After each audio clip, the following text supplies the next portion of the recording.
आप सभी को राधे राधे। श्री त्रिपुरदास जी की कथा आज हम सुनेंगे। श्री त्रिपुरदास जी का जन्म ब्रजमंडल के शेरगढ़ में हुआ था। उनके पिता राजमंत्री थे।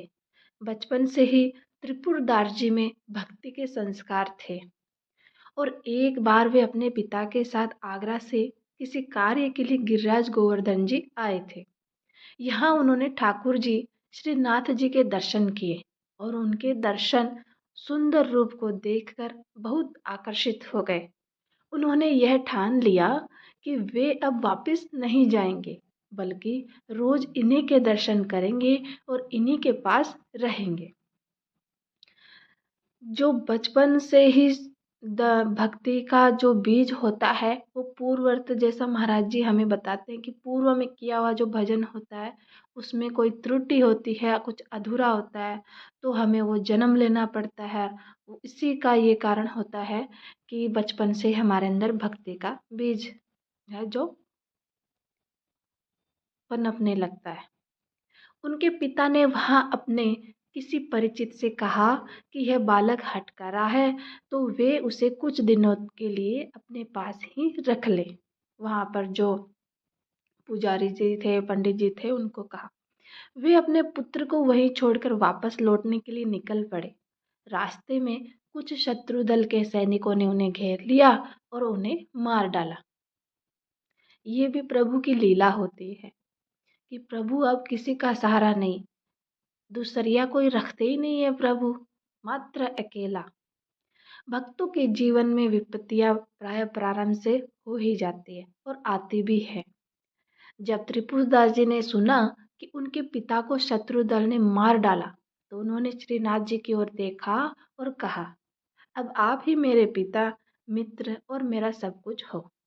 उनके हृदय में गहरा आनंद हुआ कि उनको नाम मात्र के जो पिता थे वो भी अंतर्ध्यान हो गए, लेकिन उनका अपने वास्तविक पिता जो अनंत जन्मों से उनका साथ देने वाला है से संबंध बन गया।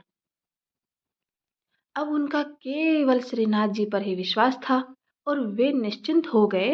वे रोज प्रभु के सामने भाव विभोर होकर रोते रहते, क्योंकि प्रभु से मिलन की आशा हो जाती है और प्रभु मिलन की आशा यही व्यक्ति जो होता है उसके भक्ति में ये बहुत ही जरूरी होती है। इसी से वह व्यक्ति रुदन करता है कि प्रभु अब आपके सिवा मेरा कोई नहीं है, अब आप आ जाओ, मुझसे मिल लो।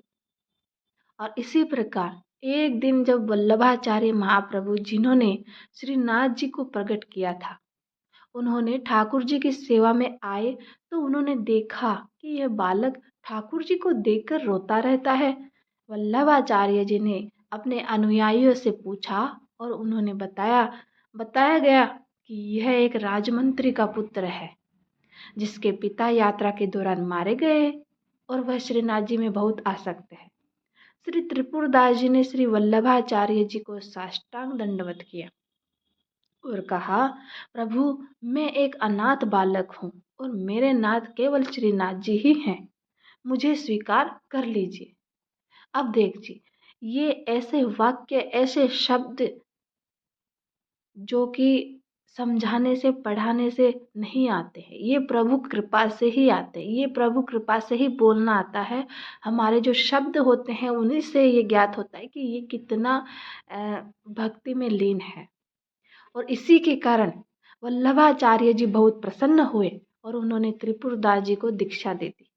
वे कुछ दिन तक त्रिपुरदास जी को अपने पास रखते हुए उन्हें सेवा, ध्यान और भक्तिमय जीवन जीने की शिक्षा देते रहे।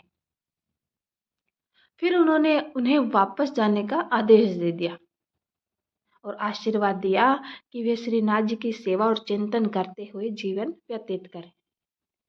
और गुरु आज्ञा का पालन करना ही एक भक्त का, एक शिष्य का परम धर्म होता है। वे वहां से वापस अपने पिता की नगरी में चले गए जहां उनके पिता राजमंत्री थे। देखिए, संतों के पास, अपने गुरु के पास वैसे तो शास्त्रों में और संतों ने बताया है कि अधिक समय नहीं रहना चाहिए, कोई न कोई अपराध बन ही जाता है। इसलिए जैसे दीक्षा शिक्षा हो जाए, योग मार्ग सब कुछ हो जाए तो गुरुदेव अपने से दूर करते हैं अपने शिष्य को कि यह अब भक्ति में आगे बढ़े, और साथ में इसमें जो निष्ठा है वो कैसी है, कितनी दृढ़ है, वो भी बने। श्री त्रिपुरदास जी जब कुछ बड़े हुए तो राजा ने उनके पिता का पद उन्हें सौंप दिया, क्योंकि उनके पिता राजमंत्री थे और इसी पद पर वे भी राजमंत्री बन गए। श्री त्रिपुरदास जी जानते थे कि धन की वास्तविक सार्थकता तो यही है कि उसका उपयोग संतों की सेवा में किया जाए। गाय, संत, ब्रह्म ऋषि, भगवान के श्री विग्रह की पूजा और किसी असहाय व्यक्ति की मदद करें, और वास्तविकता में यही सदुपयोग होता है, ना कि खुद की भोग वासनाओं को पूरा करना। जो बीमार या असमर्थ हो, इनमें जो धन खर्च होता है वह आपके भाग्य के बैंक खाते में जमा हो जाता है। यदि आप किसी की सहायता करते हैं तो यह भी आपके भाग्य के खाते में जमा होता है। यह आपको ब्याज सहित वापस मिलेगा, और हमारे प्रभु के बैंक में ब्याज बहुत अधिक है, वास्तव में बहुत ही अधिक है। हम एक नाम जप करते 1000 गुना प्रभु उसका हमें फल देते हैं। 1 रुपए पर लाखों गुना ब्याज। जो आप देखते हैं कि कोई बड़ा पद प्राप्त करता है या कोई राजा बन जाता है, वह सब पूर्व जन्म में किए गए अच्छे कार्यों का फल होता है। आप देख रहे हैं कि कोई किसी अच्छे पद पर है, कोई अच्छा खा पी रहा है, बढ़िया महलों में रह रहा, अच्छी गाड़ियां है, बंगले हैं, बहुत अच्छा आलीशान सब कुछ चल रहा है, तो वो उसके पूर्व के अच्छे कर्मों के फलों से ये प्राप्त हुआ है। आज आप अच्छे कर लीजिए, आपको भी अच्छा मिलेगा। लेकिन आजकल इस बैंक में विश्वास रखने वाले लोग बहुत कम हैं, और ये सही बात है, बहुत कम लोग होते हैं। त्रिपुरदास जी ने यह निश्चय किया ही था कि राजमंत्री पद से जो भी धन प्राप्त होगा उसे वे केवल संतों की सेवा और भगवत सेवा में ही उपयोग करेंगे। उन्होंने यह नियम लिया कि हर वर्ष सर्दियों में श्रीनाथ जी के लिए रत्नों और हीरों से सुसज्जित एक पोशाक बनवाकर भेजेंगे। त्रिपुरदास जी के घर रोज संतों की सेवा होती, रोज संत आते और प्रसाद प्राप्त करते। श्रीनाथ जी भी बहुत खुश होकर वह पोशाक धारण करते, क्योंकि उनके परम भक्त ने जो भेजी है। श्री विठलनाथ जी श्री वल्लभाचार्य जी के पुत्र यह देखकर आश्चर्यचकित थे। जब वे ठाकुर जी को कोई अन्य वस्त्र पहनाते तो प्रभु उसे स्वीकार कर लेते, लेकिन जब त्रिपुरदास जी द्वारा दी गई पोशाक पहनाई जाती तो ठाकुर जी विशेष प्रसन्न हो जाते। यह दर्शाता है कि भक्त द्वारा प्रेम से दी गई वस्तु को भगवान अत्यधिक भाव से स्वीकार करते, क्योंकि भगवान को पता है कि इसका मेरे सिवा कोई नहीं है, और इसीलिए वो अत्यधिक भाव से उस वस्तु को स्वीकार कर लेते। श्री त्रिपुरदास जी से जो द्वेष करने वाले थे, उन्होंने राजा से जाकर शिकायत की।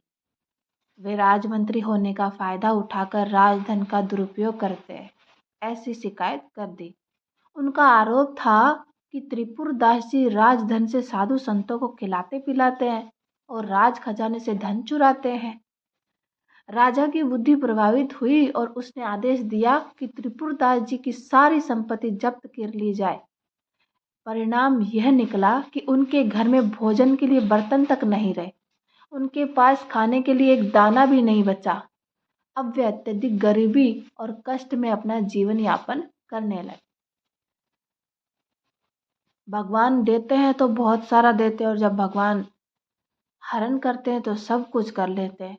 खाने के लिए बर्तन तक नहीं थे त्रिपुरदास जी के पास। अब इनका जीवन देखिए कैसा व्यतीत होता है। और इसी क्षण अनुकूल और प्रतिकूल, अनुकूलता में तो हर कोई कर लेता है, प्रतिकूलताओं में करो तब भजन का असली वास्तविक स्वरूप दिखाई पड़ता है। अब सर्दी की ऋतु आ गई, चूंकि त्रिपुरदास जी हर सर्दी में इस ऋतु में ठाकुर जी के लिए रत्नों से जड़ित पोशाक भेजते थे, और श्री त्रिपुरदास जी ने हर साल की तरह श्रीनाथ जी के लिए पोशाक भेजने का प्रण लिया था। और वे जानते थे कि जब तक उनका जीवन है वे ठाकुर जी की सेवा में कोई कमी नहीं छोड़ेंगे। लेकिन अब उनके पास कुछ भी न था। राजमंत्री के पास उन्होंने, राजा ने अपने जो सेवकों को भेजा, उन्होंने कुछ छोड़ा ही नहीं। उन्हें यह देखकर गहरी पीड़ा हुई कि वे कोई भी कष्ट सह सकते हैं, लेकिन ठाकुर जी की सेवा के बिना उनका जीवन निरर्थक सा लगने लगा।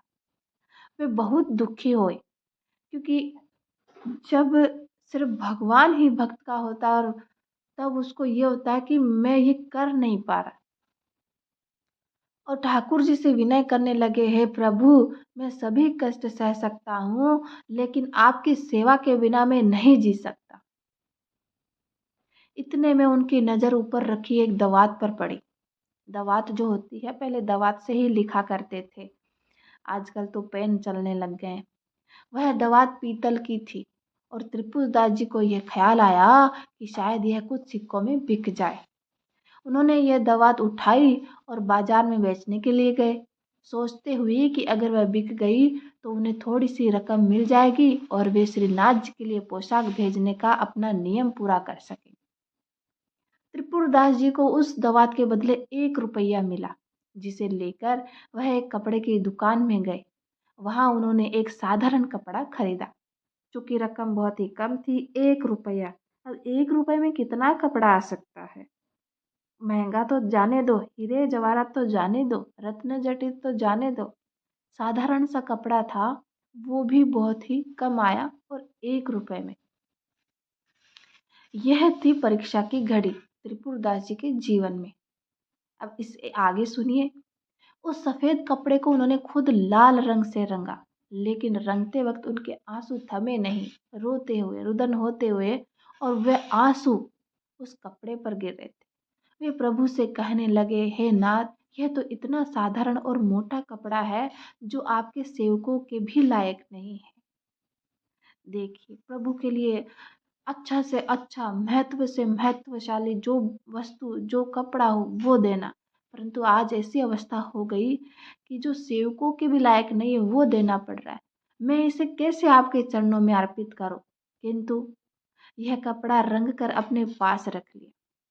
अब उनका साहस ही नहीं हुआ कि यह कपड़ा श्रीनाथ जी को अर्पित करने वह जाए, परंतु श्रीनाथ जी को कुछ और ही करना था। एक दिन की बात है, श्री त्रिपुरदास जी ने श्रीनाथ जी के एक सेवक को देखा।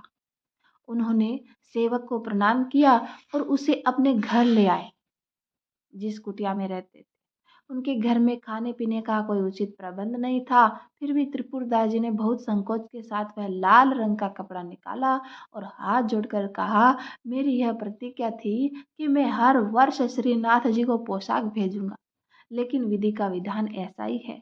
अब ये विधि का विधान भी प्रभु ही रचते हैं, ये चाहे तो धनवान बना दे, ये चाहे तो भिखारी बना दे, वह मुमकिन नहीं हो सकता। उन्होंने वह कपड़ा सेवक को सौंपते हुए कहा, कृपया इसे भंडारी को दे दीजिए। लेकिन गोसाई जी, जो विठल नाथ जी को इस कपड़े या मेरी वर्तमान स्थिति के बारे में कुछ न बताना। कहीं उनको ये होगा कि क्या स्थिति हो गई, परेशान ना हो।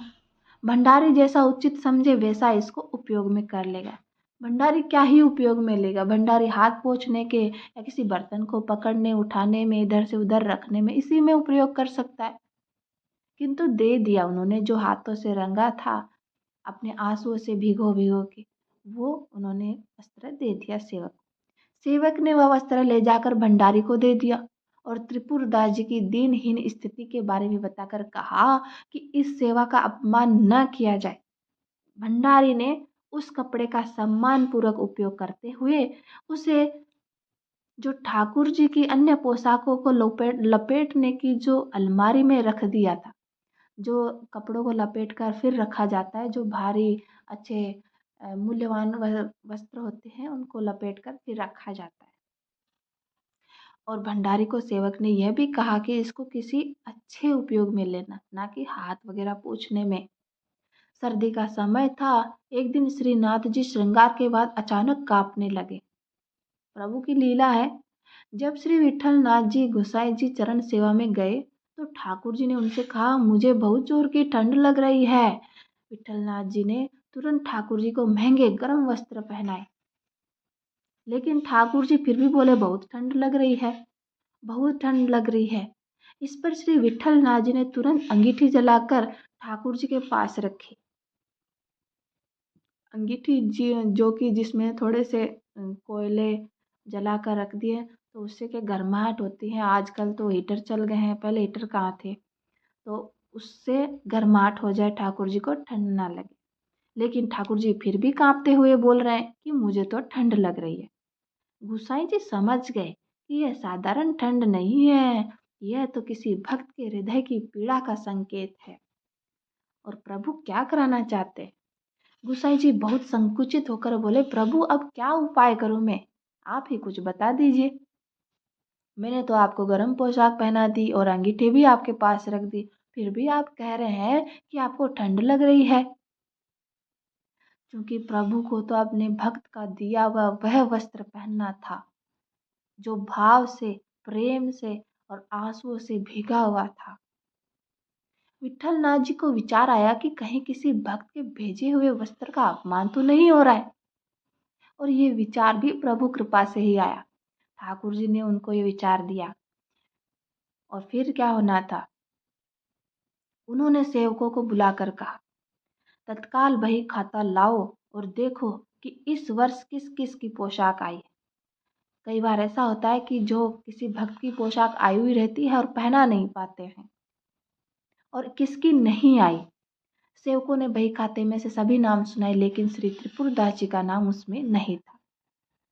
क्योंकि विठलनाथ जी तो जानते थे कि त्रिपुरदास जी तो श्रीनाथ जी के बड़े अच्छे भक्त हैं, प्रिय भक्त हैं।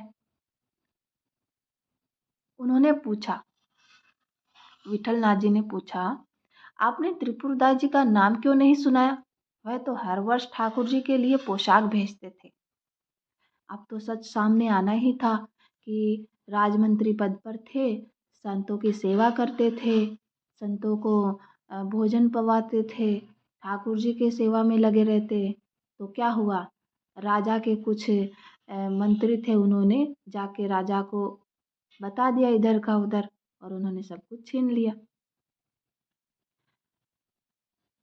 क्या इस वर्ष उन्होंने कुछ नहीं भेजा? विठलनाथ जी ने कहा। सेवकों ने बताया, राजा द्वारा उनका सारा धन नष्ट कर दिया गया और उनका सब कुछ छीन लिया गया। विठलनाथ जी ने फिर पूछा, क्या इस वर्ष उन्होंने कुछ भेजा? सेवकों ने उत्तर दिया, उन्होंने केवल एक लाल रंग का साधारण वस्त्र भेजा है। एक साधारण वस्त्र। उस साधारण वस्त्र की महिमा देखो। जो ठाकुर जी को पोशाक लायक नहीं था, इसलिए हमने उसे पोशाकों को लपेटने के लिए इस्तेमाल किया और अलमारी में रख दिया। हम जो होते हैं, हमें ये लगता है कि हाँ, ये इसी के योग्य है, ये वस्त्र, वस्तु, ये व्यक्ति। किंतु प्रभु उसका महत्व बताते हैं। प्रभु उस वस्तु, व्यक्ति का महत्व बताते हैं कि कितना महत्वहीन है। विठलनाथ जी ने तुरंत समझ लिया कि ठाकुर जी को ठंड लगने की वजह यही है कि उन्होंने तुरंत दर्जी को बुलवाया और उस साधारण कपड़े से ठाकुर जी के लिए एक सुंदर पोशाक बनवाई। जैसे ही ठाकुर जी ने वह पोशाक धारण की, वे मुस्कुराए और बोले, हाँ, अब मेरी सर्दी दूर हो गई है।